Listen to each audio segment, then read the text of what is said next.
Arestado ng mga operatiba na minalabak PNP ang isang 18 anyos na lalaki. Wala ring kawalang kasamahan niyang minor de edad na 16 na taong gulang. Ikinasa ang operasyon sa Zone 4 Barangay Mataorok alas 10 ng gabi kung saan na-recover sa mga sospek ang tinatayang 4.8 na gramo ng iniinalang shabu na may halagang 32,640 pesos.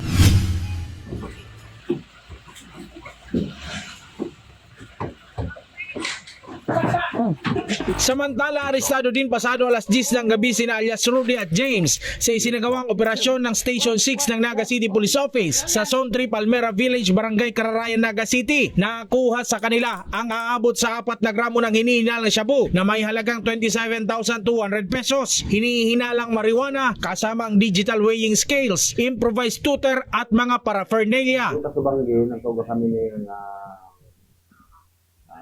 operation against sa mga subject na si alias Rudy at James. So, ini po yung mga taong ini, lalo ini yung si alias Rudy, talagang pinagkukumpin ini yung mga halos duman man sa may lugar nila. Ngayon nagbabariwat ng pinagbabawal na droga.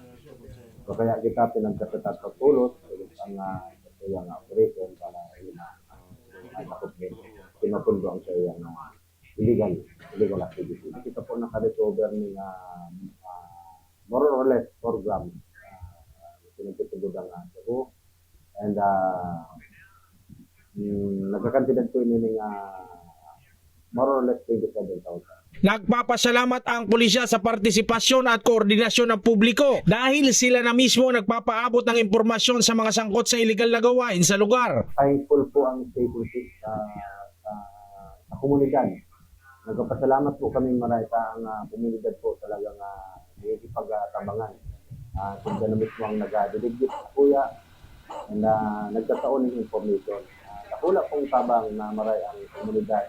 Pag po ning tie up ang police at ang komunidad, talagang madali ma-resolve ang mga illegal activities sa area.